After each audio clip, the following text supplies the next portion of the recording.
Well, hello, everybody.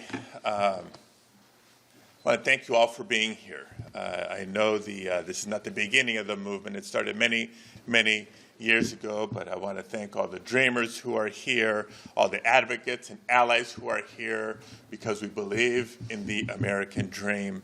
But most of all, I want to thank the fearless leader for so many years, our hero, Senator Dick Durbin.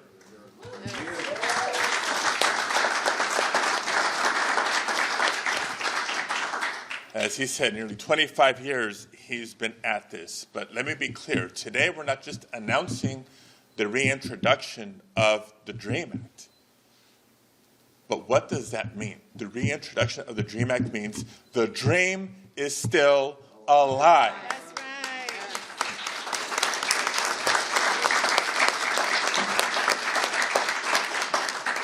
right. The dream is still righteous. That dream is still just. That dream is still alive, and we are committed as ever to get it to the finish line. Right. That's what we're celebrating here today with this reintroduction. Try not to be too repetitive of some of the points and statistics that have been shared already, but I do think it is worth honoring the more than 2 million dreamers who are living throughout the United States of America today. We call them dreamers, but in real life, they're family, they're friends, they're neighbors, they're coworkers, they're loved ones in so many ways. And they deserve better because of the political gridlock, because of the scapegoating, and so much more. They have continued to not be able to come out of the shadows in the way that they've wanted to, and do even more to contribute to the success of our nation. And yes, the times that we're living in are hard, and it's made matters worse because of the Trump administration's mass deportation campaign. As we say at every turn, if this administration was only truly going after the dangerous, violent criminals, there wouldn't be the debate or disagreement that we have. But we know that the facts on the ground are different. The reality is different.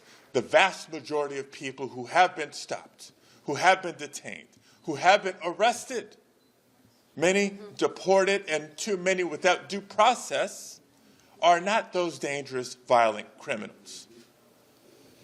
They're dreamers, they're essential workers. There's so many hardworking people who don't have violent criminal histories.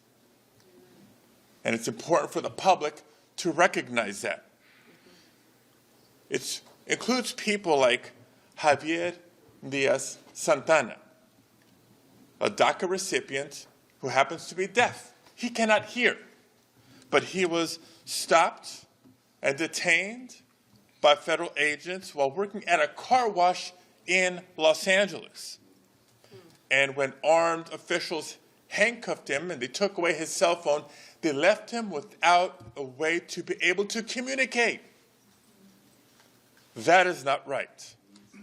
We're talking about people like Paulo Cesar Gomez Lira, a hardworking forklift operator in New Mexico, who was taken as he was leaving his home to bring his 3-month-old child to the pediatrician.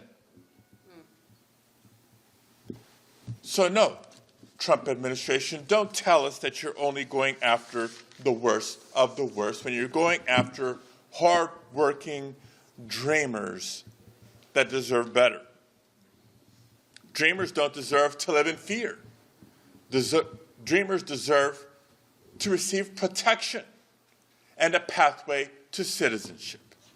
And so that's why we are still committed, keeping the dream alive, and reintroducing the Dream Act, because we know that when we better protect dreamers, we're also protecting our workforce, we're strengthening our economy, and we're strengthening communities throughout the United States of America. Amen. And so we're appealing to our Republican colleagues, please listen, not just to us, listen to us, but not just to us.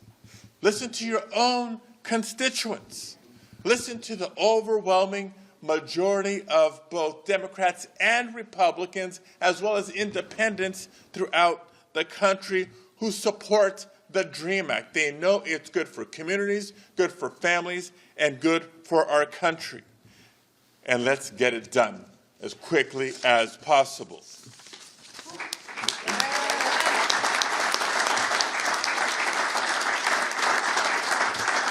And if I may, because I'm blessed to be bilingual, as a proud son of immigrants myself, offer a few words in Spanish. Hoy estamos anunciando la reintroducción de la medida legislativa, the DREAM Act. No solo como una medida legislativa, sino como símbolo que el sueño sigue vivo, el sueño sigue fuerte y nuestro compromiso es más fuerte que nunca para lograr aprobación no solo del Congreso, pero en una firma.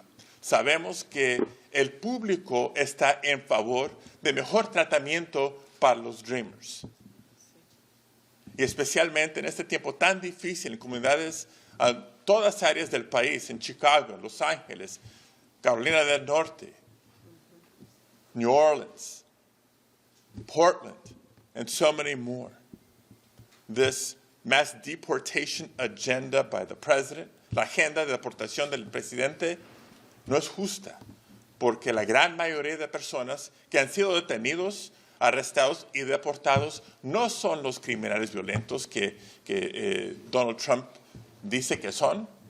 Son gente trabajadora, son estudiantes, son jóvenes que han contribuido tanto a este país, inclusive muchos dreamers que merecen mejor, merecen protección y un camino a la ciudadanía. Es nuestro sueño y lo vamos a lograr. Muchísimas gracias.